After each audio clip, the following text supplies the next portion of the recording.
Bismillah ar-Rahman ar-Rahim. Iyyaka na'budu wa iyyaka nasta'in.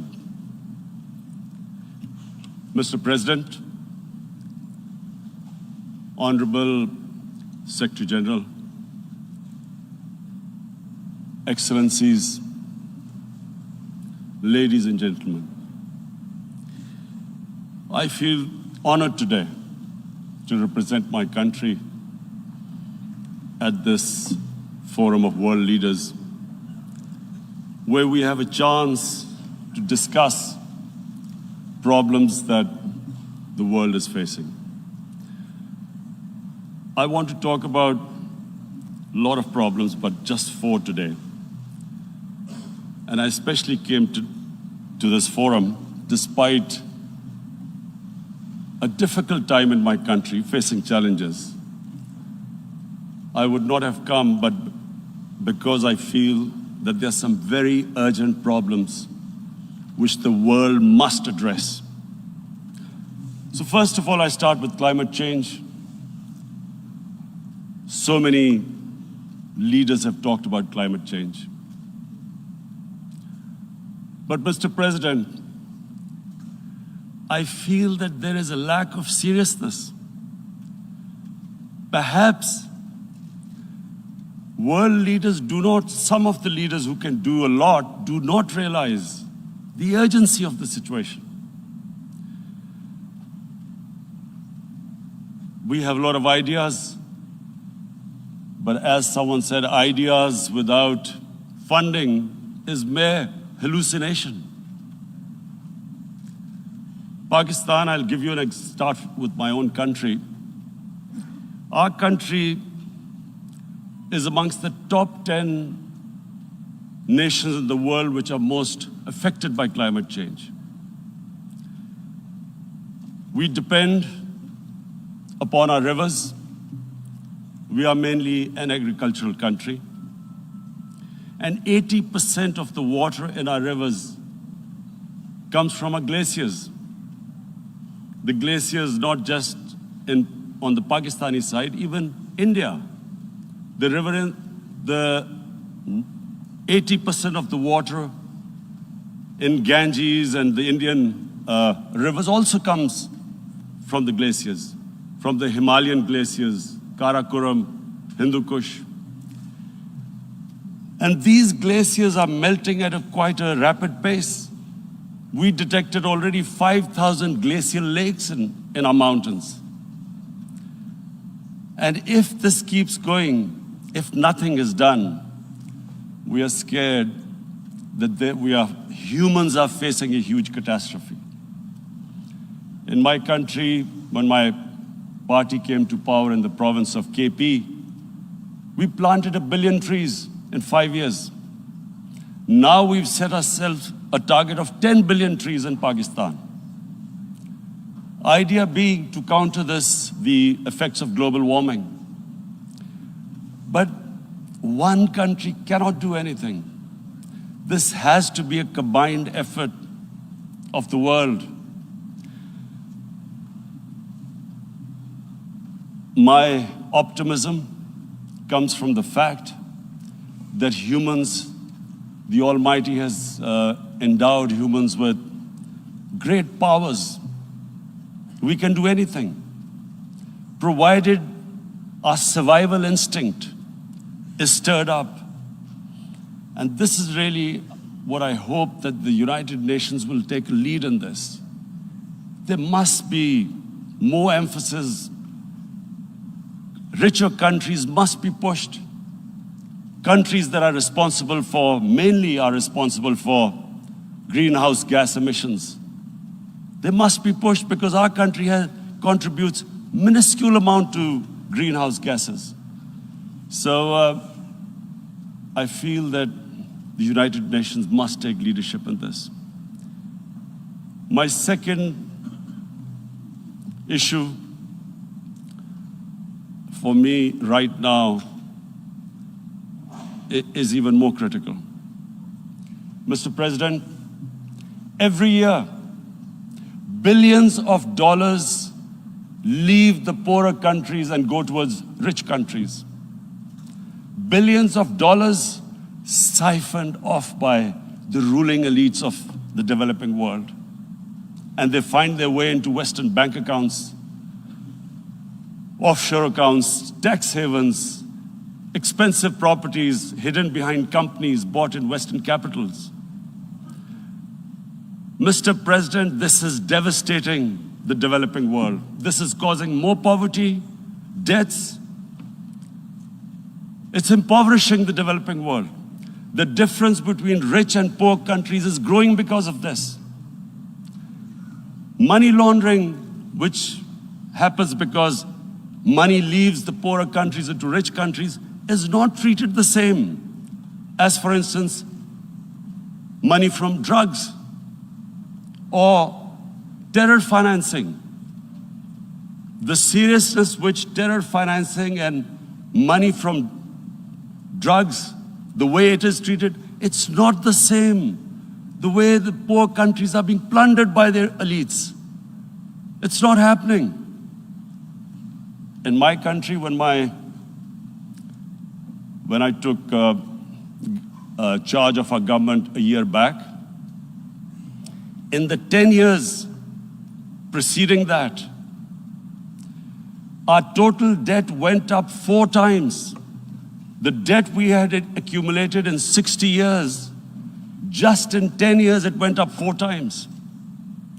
As a result, the total revenue we collected in 1 year, half of it went into debt servicing. How are we going to spend money on our human beings, 220 million people, when half the money is going into debt servicing? Because our country was plundered by the elites, the ruling elite. And easily they could get the money out. And when, Mr. President, we located properties in Western capitals bought by this money through corruption and money laundering, located the properties of these corrupt leaders, we find it so difficult to retrieve it. That money, if we retrieved that money, we could spend on our human beings. But it's so difficult.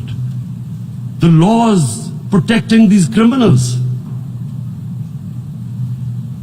We do not have the sort of money to have expensive lawyers and spend millions and millions of dollars. We need help from the rich countries. And Mr. President, it's critical. The rich countries must show political will. They cannot allow this to happen. How can the poor countries spend money on human development, which the United Nations asks, SDG? How are we going to do it when this money can easily leave our countries? So, unless the rich countries intend to build walls to stop economic refugees coming as we see right now, they must take action. They must take action now. It must be a deterrent. Corrupt ruling elites should not be able to take money out easily and park it into foreign bank accounts and into these properties abroad. And I never understand why. Why do we have these tax havens? Why is this allowed? Why shouldn't rich people pay taxes? Why is it legal to have these tax havens where you have these secret accounts? Because, world is changing.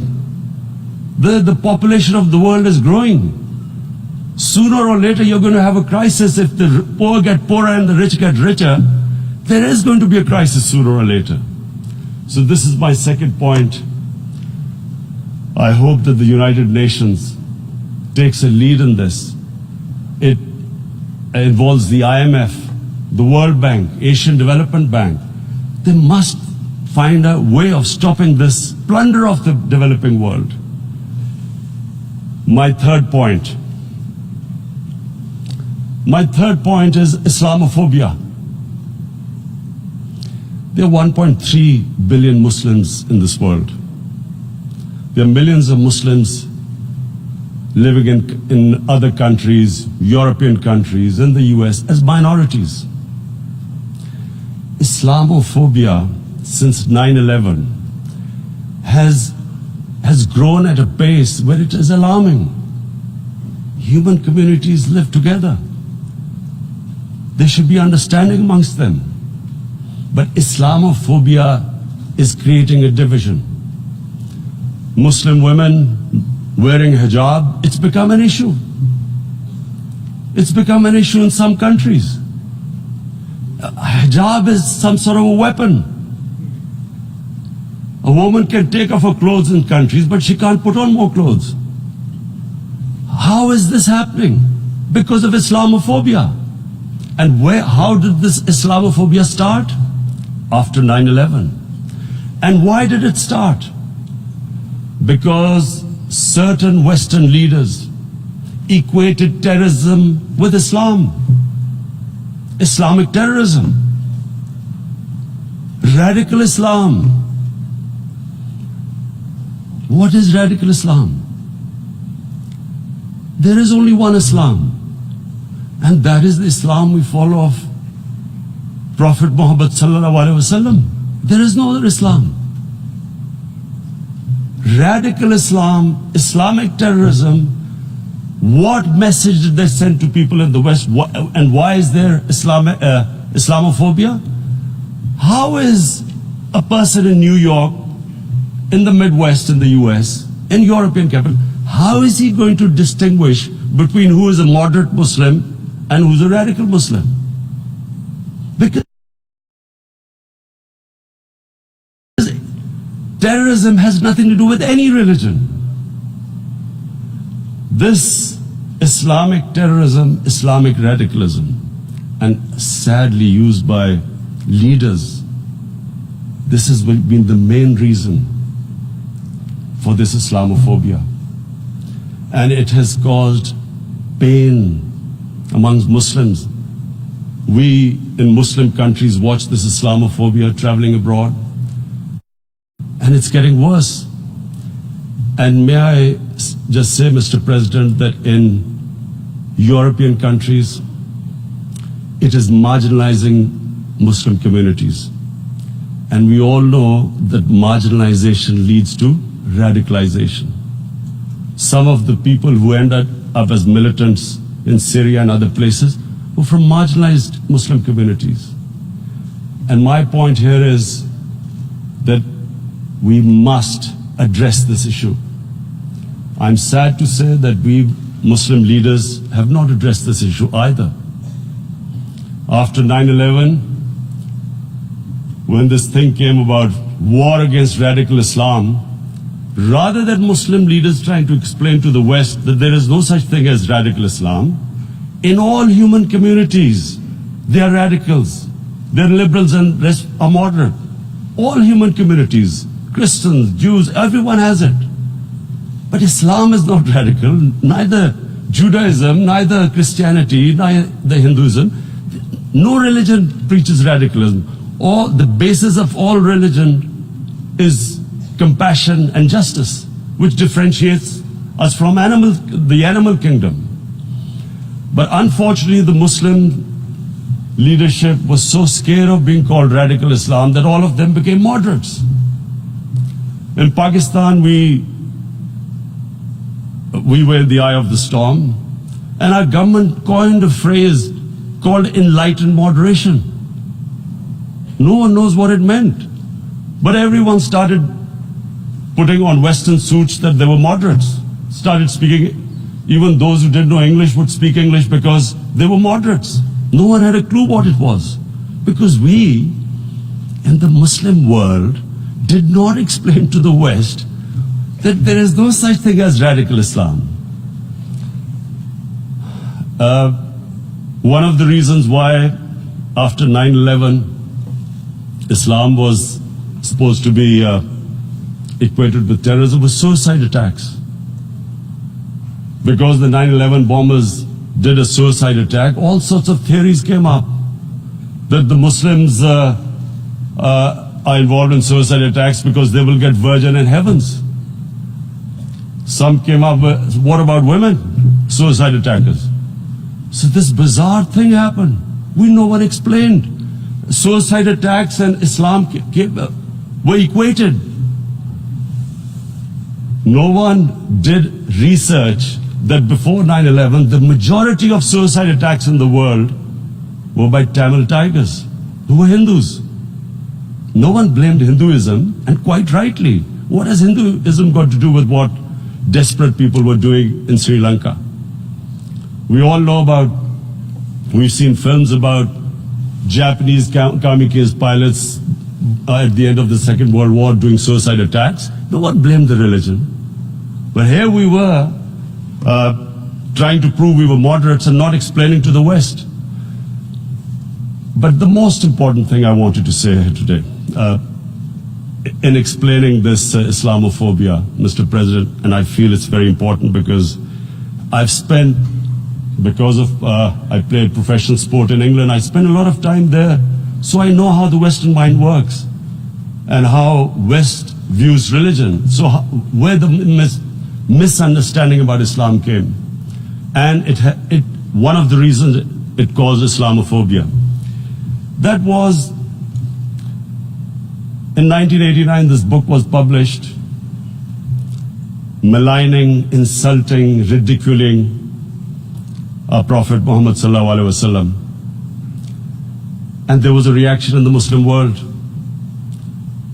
The West couldn't understand what was the problem. Because in the West, because I have spent so much time in the West, religion is perceived completely differently. They don't look upon religion like we do. And so, Islam was supposed to be an intolerant religion. It was against freedom of expression. And Islam took a real beating 30 years ago. I still remember it became a watershed. And every 2 or 3 years, someone would malign our Prophet, peace be upon him. There would be a reaction by the Muslims. And again, it was Islam, an intolerant religion. Again, this time, I blame a certain section of the people in the West who deliberately provoked this, knowing the impact it would have. But the majority of the people in the West didn't understand. This is where, again, Muslim leadership let the Muslims down. We should have explained to them what our Prophet, peace be upon him, means to us. So in 1 minute, I'll try and explain what he means to us. Our Prophet was the witness to the divine book, the Holy Quran. The Holy Quran is the book of guidance for Muslims, and the Prophet's life was living the Quran. He was an example of what the Quran guided us to be. So he is the ideal we all try to get to. The Prophet created the state of Medina, the first state in Islam. That state was the basis of a Muslim civilization which became the predominant civilization for the next 700 years. And what was that state? I hear such strange things about Islam, that it is against women, it's against minorities. The first state of Islam in Medina, it was the first time a welfare state was set up. The state took responsibility of the weak, widows, orphans, poor people, handicapped. It taxed the rich, spent the money on the poor. The state announced that all human beings are children of Adam, hence equal, whatever the color of their skin.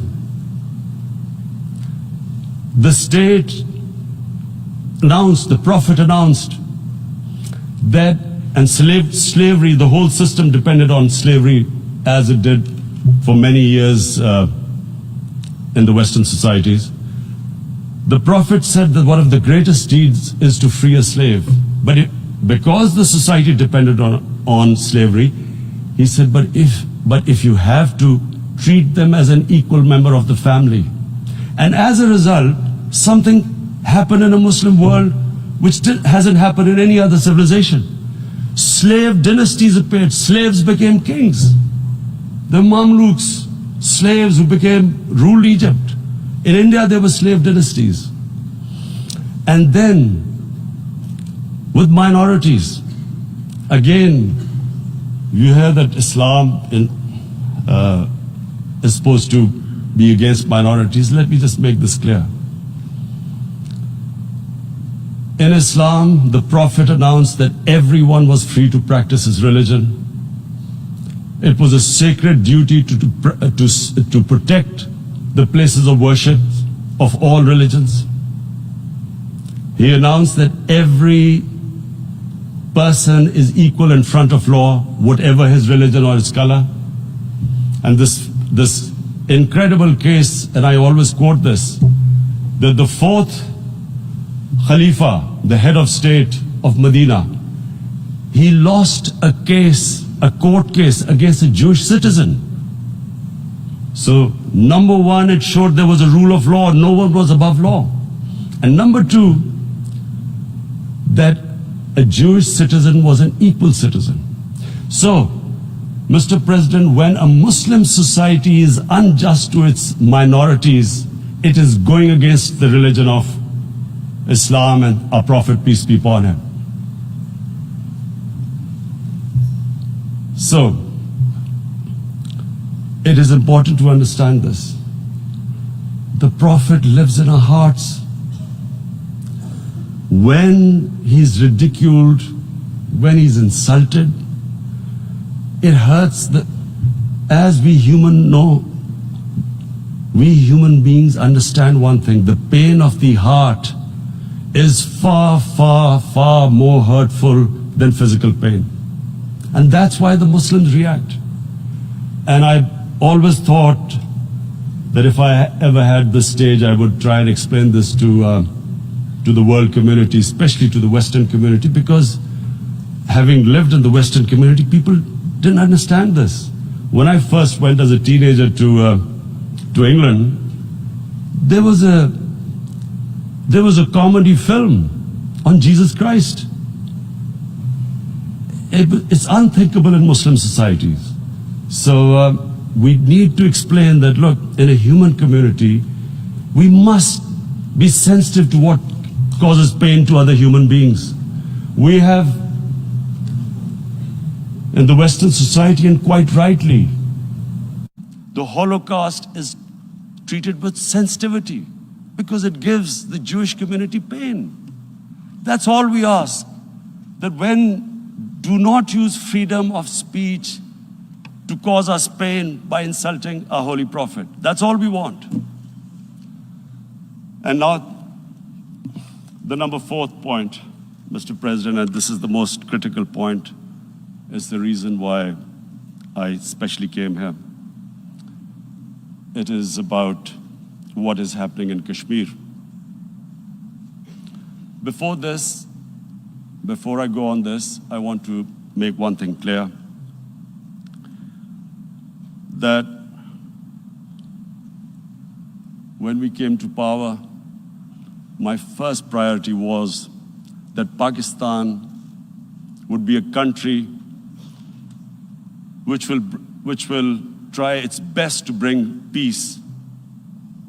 We had been through this war on terror. We joined the United States war on terror after 2001. And Pakistan went through one of its worst periods where 70,000 Pakistanis died and over 150 billion was lost to our economy. And Mr. President, I opposed the war because in the 80s, Pakistan had joined the Western countries in what was the freedom struggle then in Afghanistan against the Soviets. And it was funded by the Western countries. These Mujahideen groups, which were treated in guerrilla warfare, were trained by Pakistan Army, funded by the Western countries, and especially US, and they waged what was a freedom struggle in Afghanistan. The Soviets called them terrorists. We called them freedom fighters. 1989, the Soviets retreated. The Americans packed up and left. Pakistan was left with these groups. Come 9/11, Pakistan joined the United States in this war on terror. And now our government was supposed to, the reason why I opposed joining this war, because here we had indoctrinated them in jihad, meaning freedom struggle against foreign occupation. Now, because we had joined the US and the US had occupied Afghanistan, now we were supposed to tell them that no, this is not freedom struggle and jihad, it's terrorism. So that's why I tried to tell then government that, stay neutral, because you will have leverage over them. You will be able to control them. But if you join them, you become collaborators and they will attack you, which is what happened. They turned against us. We went through a nightmare. 70,000 people killed in a war we had nothing to do with. No Pakistani was involved in 9/11.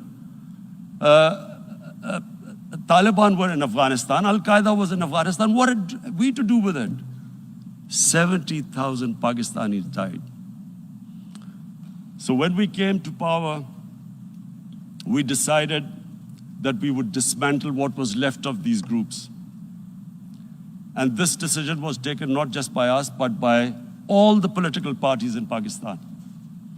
Unfortunately, they didn't implement it. So we came to power, we decided to implement it, and we dismantled whatever was left of the groups. And I know that India keeps accusing us that there are these groups there. I would like the United Nations to send observers, see for themselves what we've done. No Pakistani government would have dared to do this because it would have created strife. But we decided that there would be no militant organizations in Pakistan. So I need to give you this background and to what I'm going to say later on. And secondly, we started mending fences. I invited the Afghan president. We developed a relationship with Afghanistan. We had problems with Iran. We mended fences there. And then India. Now let me just give you a little background about my relationship with India. Because of cricket, and cricket being it's a passion in the subcontinent, I had great following in India. I have friends in India, and I loved going to India. So immediately, when my party came to power, the first thing we did was to immediately reach out to India. And I spoke to President Modi and I said, look, we have similar problems. Climate change, poverty, let's get together. Let's resolve our differences through trade. Let's build a relationship on trust. Prime Minister Modi told me that, there were terrorist attacks from Pakistan. I said, we have problems with you. There are terrorist attacks which we know are instigated by India in Balochistan. We caught a spy, Kulbhushan Yadav, who admitted what the sabotage going on in Karachi and Balochistan. So we said, look, let's leave that behind. Let's move forward. Our main priority should be our people. The highest number of poor people live in the Indian subcontinent. Unfortunately, didn't make any headways. Our foreign minister was supposed to meet on this in the UNGA last year. India canceled it. We thought that it's their election coming up. It's a nationalist, ultra-nationalist party. It doesn't want to cozy up to Pakistan. So we thought, okay, we'll wait till the elections. Meanwhile, a 20-year-old Kashmiri boy, whose father said was radicalized by the security forces in Kashmir, blew himself up on an Indian convoy. Immediately, India blamed us. I spoke to the Indian public on television. I said, if you give us any iota of proof, we will immediately take action, because we've clamped down on these groups.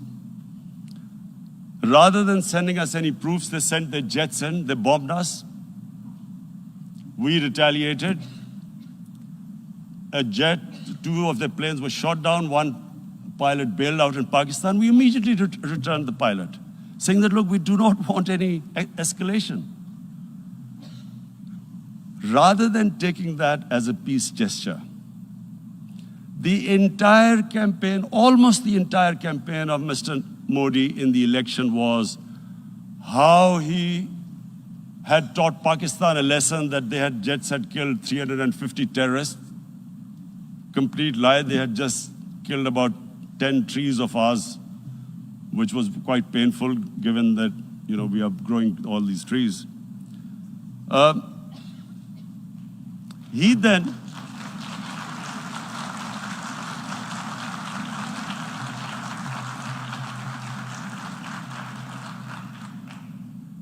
the election campaign, Mr. Modi used words like, this is just a trailer, the movie is about to start. I went into Pakistan and taught them a lesson. This was the election campaign. Okay, so we thought, us politicians make all these statements to win elections. So, okay, after elections, we'll get back to our normal relationship. Well, the moment the elections ended, we approached India, no response, but then we discovered they were trying to push us in the FATF blacklist to bankrupt us. That's when we realized there was an agenda. And that agenda became obvious on the 5th August when India went against 11 United Nations Security Council resolutions which say that Kashmir is a disputed territory and the people of Kashmir have the right of self-determination. They went against that. They went against Simla Accord, which is about bilateral, sorting out our differences through bilateral means, went against that. They actually went against the Indian Constitution. Illegally, they revoked Article 370, which gave Kashmir the special status. They got an extra 180,000 troops there. Total number of security forces in Kashmir now are 900,000. And they put 8 million people of Kashmir under curfew.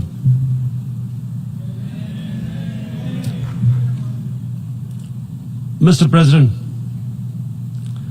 now I just briefly want to make the people understand, how can anyone do something like this? And for that, I have to explain to you what is RSS. RSS, Mr. Narendra Modi is a life member of RSS. RSS was an organization that was inspired by Adolf Hitler and Mussolini, came about in 1925. They believed in racial purity, racial superiority. They also believed they were an Aryan race like the Nazi believed they were an Aryan race. All that I'm saying can be verified. This is the time of information revolution. You can Google all this, what I'm saying. But it is very important for me to explain this to you so you know what is happening in India.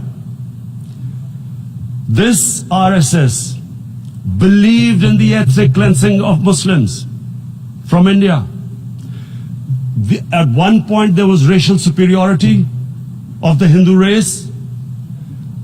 Secondly, it was hatred for the Muslims and for the Christians, because they believed that this golden age of Hindu civilization was stopped because of Muslim rule centuries back and then the British rule of India. So it was racial superiority and hatred for Muslims and Christians. This is openly stated. You look at the founding fathers of RSS, Golwalkar and Savarkar. Just Google them and you'll find out.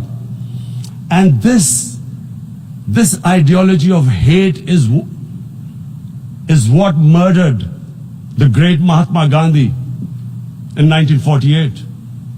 It was this ideology of hate that made Narendra Modi in 2002 do a pogrom against Muslims in Gujarat when he was the chief minister. He allowed 3 days for these RSS goons who were inspired by the Hitler brown shirts. They actually wear brown shirts. This RSS, the Congress Home Minister gave a statement that in RSS camps, terrorists are being trained. And these terrorists butchered 2,000 Muslims and 150,000 Muslims were made homeless. Narendra Modi could not travel to the US because of that. And I need to make you understand this background before I explain to you that what sort of a mindset would lay siege to 8 million people with 900,000 troops. Women, children, sick people, locked in as animals. In fact, of what I know of England, if 8 million animals were locked in, the RSPCA would have made a lot of noise about it. These are human beings.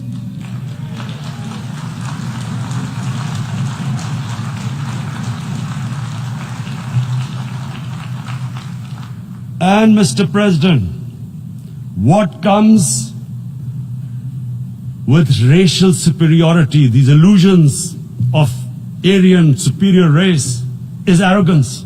The two go together. And it's arrogance that makes people make mistakes and do stupid things. Cruel things like what Narendra Modi has done. It's sheer arrogance. And it's arrogance that has blinded him from the fact that what is going to happen when the curfew is lifted. Has he thought about it? This hasn't been thought through. What is he going to do when he lifts the curfew? Does he think that people of Kashmir will quietly accept the status quo because India has changed the constitution and taken away the special status? They'll accept that? Mr. President, 100,000 Kashmiris have died in the past 30 years because they were denied the right given by the United Nations, the right for self-determination. 100,000 have died and 11,000 women have been raped. There are two United Nations human rights reports on this. The world hasn't done anything because India is a huge market, 1.2 billion people. Sadly, the material prevails over the human. But this has serious consequences. Again, I repeat, that's why I'm here. Look, what is going to happen when the curfew is lifted will be a bloodbath. The people will come out. There are 900,000 troops there. They haven't come to, as Narendra Modi says, he's done this for prosperity of Kashmir. This is supposed to be for the development. These 900,000 troops, what are they going to do when they come out? There'll be a bloodbath. Has he thought it through what happens then? Mr. President, has anyone thought that what happens when there is a bloodbath? What do you think the impact will have on people of Kashmir? What do you think they will think? The way they have been boxed in their houses, treated like worse than animals, no rights. Thousands of all the political leadership has been arrested, taken out of Kashmir. Even those Kashmiri leaders who were pro-India have been taken out. 13,000 boys have been picked up and taken to God knows which destinations. So what do they think? What will the people of Kashmir do when they lift the curfew?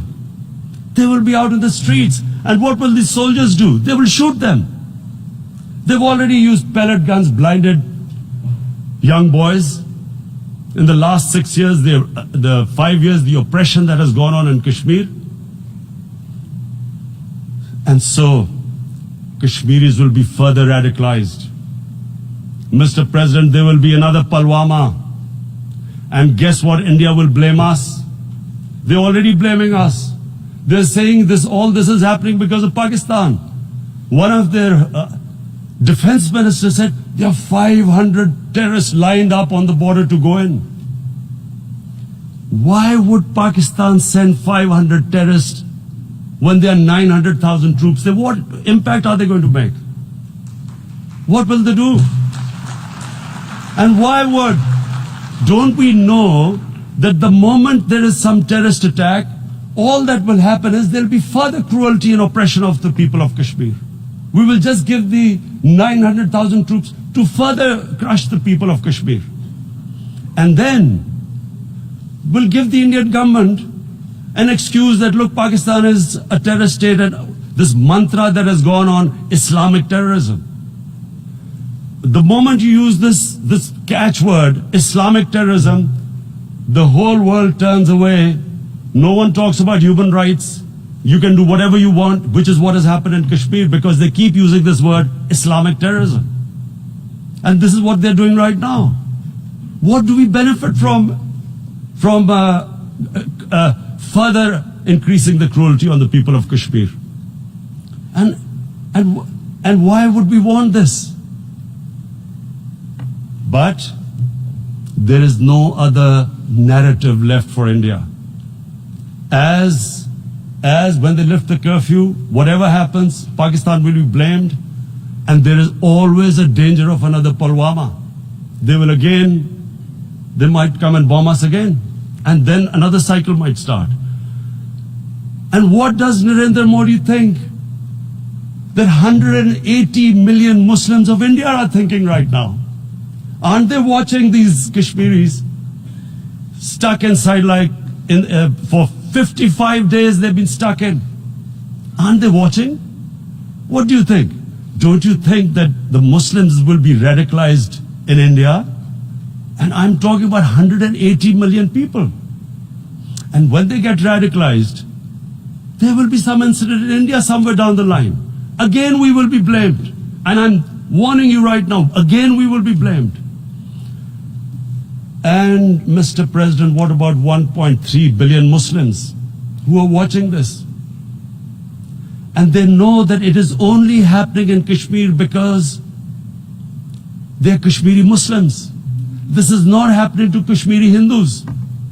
They know that this is happening because of their religion. So what do you think they will be thinking?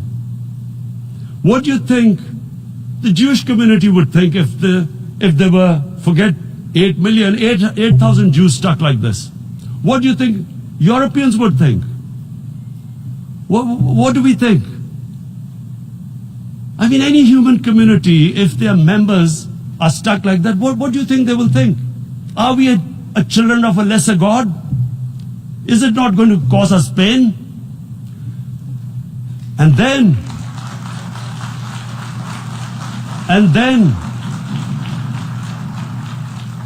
I'll tell you what will happen. People will, in the 1.3 billion Muslims, someone will pick up arms. I know we've been brought up with films, Western films.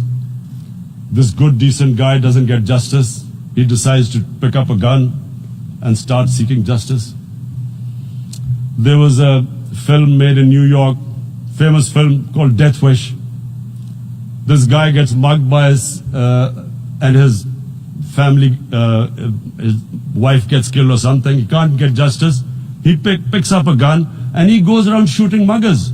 And the whole cinema cheers him on.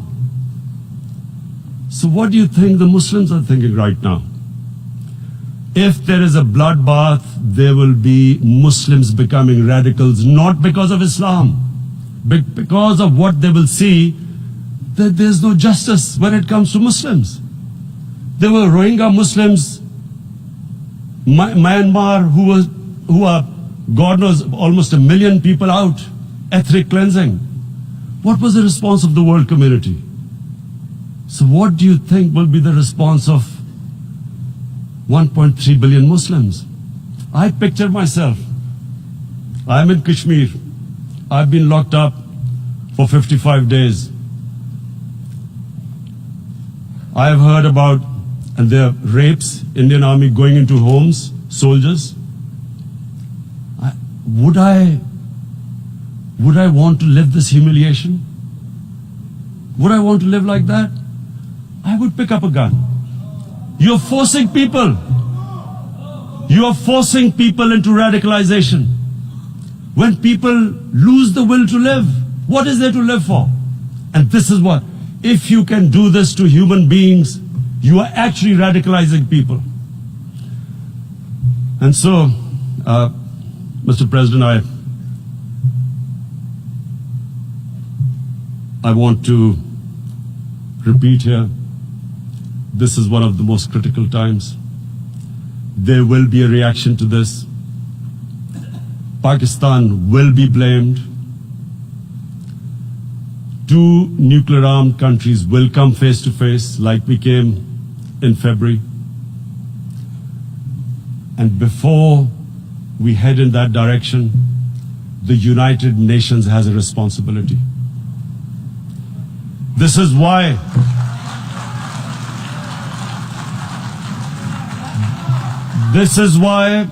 the United Nations came into being in 1945. You were supposed to stop this happening. I feel we are back to 1939, Munich. Czechoslovakia has been taken, annexed. What is the world community going to do? Is it going to appease a market of 1.2 billion, or is it going to stand up for justice and humanity?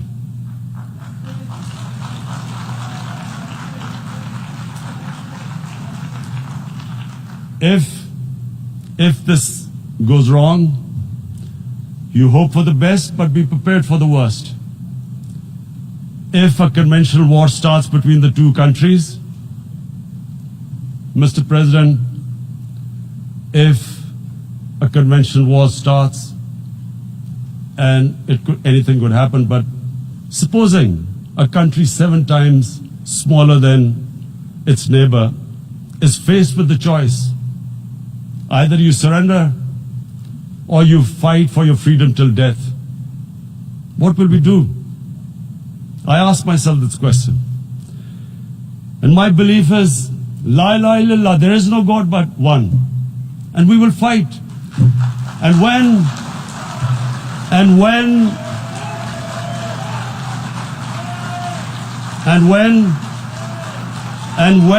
a nuclear-armed country fights to the end, it will have consequences far beyond the borders. It will have consequences for the world, which is why I repeat I'm here. Because I'm warning you, it's not a threat. It's a fair worry that where are we headed? And I've come here to tell the UN, you've got to, this is a test for the United Nations. You are the one who guaranteed the people of Kashmir the right of self-determination. They are suffering because of that. And this is the time.